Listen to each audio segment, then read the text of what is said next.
महाराज के आने का समय हुआ है। चाहे कोई भी हो, बगल से आना पड़ेगा।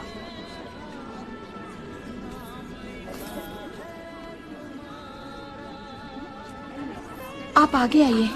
कोई बात नहीं, आप जाइए। आओ आओ, जल्दी जल्दी आओ। पीछे अभी बहुत लोग बाकी हैं। सबको आगे आना होगा।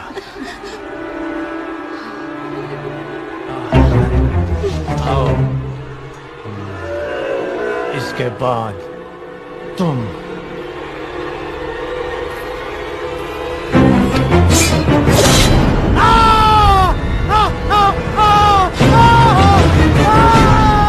इसे बंदी बना लो, बंदी बना लो इसे। बाहुबली की धर्मपत्नी देवसेना पर आरोप है कि उन्होंने सेना नायक सेतुपति की उंगलियां काट दी। राजमाता शिवगामी देवी की आज्ञा से श्री श्री भल्लाल देव महाराज के समक्ष ये सुनवाई प्रारंभ हो रही है। अवश्य। देवसेना, क्या तुम्हें अपने अपराध के बारे में कुछ कहना है?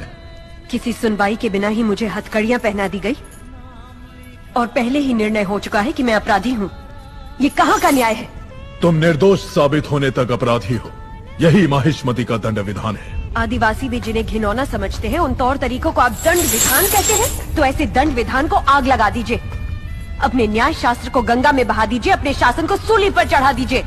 जिस राज्य की मति भ्रष्ट है, उसका माहिष्मति जैसा बड़ा नाम? छी! देवसेना, इस महान साम्राज्य के बारे में अगर एक और अपशब्द भी निकाला। बड़ी बड़ी प्रतिमाओं और ऊंचे ऊंचे सिंहासनों से महान साम्राज्य नहीं बनता राजमाता, एक विशाल हृदय से बनता है। लगता है वो यहाँ किसी के पास नहीं है। धिक्कार है। देख लिया महाराज, आपके सामने इतनी निर्लज्जता के साथ बात कर रही हैं, तो सोचिए मेरे सामने आपके बारे में कितनी तुच्छ बातें कही होंगी। सोच के देखिए महाराज।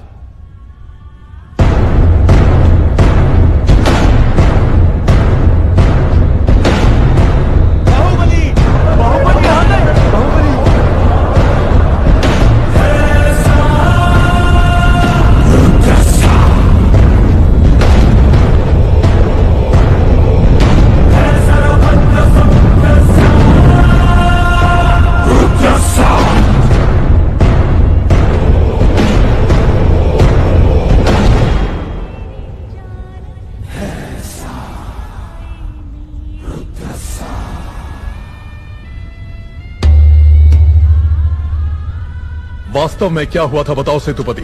शिवालय भक्तों से भरा हुआ था महाराज। देवसेना भी वहां दर्शन के लिए आई। तभी आपके आने का समय हो गया था, तो मैंने उनसे कहा कि वो मुख्य द्वार की जगह दूसरे द्वार से आए। बाहु, ये क्या व्यवहार है? तुम पीड़ित को धमका रहे हो। विनती करने से सच बाहर नहीं आएगा महाराज। अपनी हद पार कर रहे हो बाहुबली।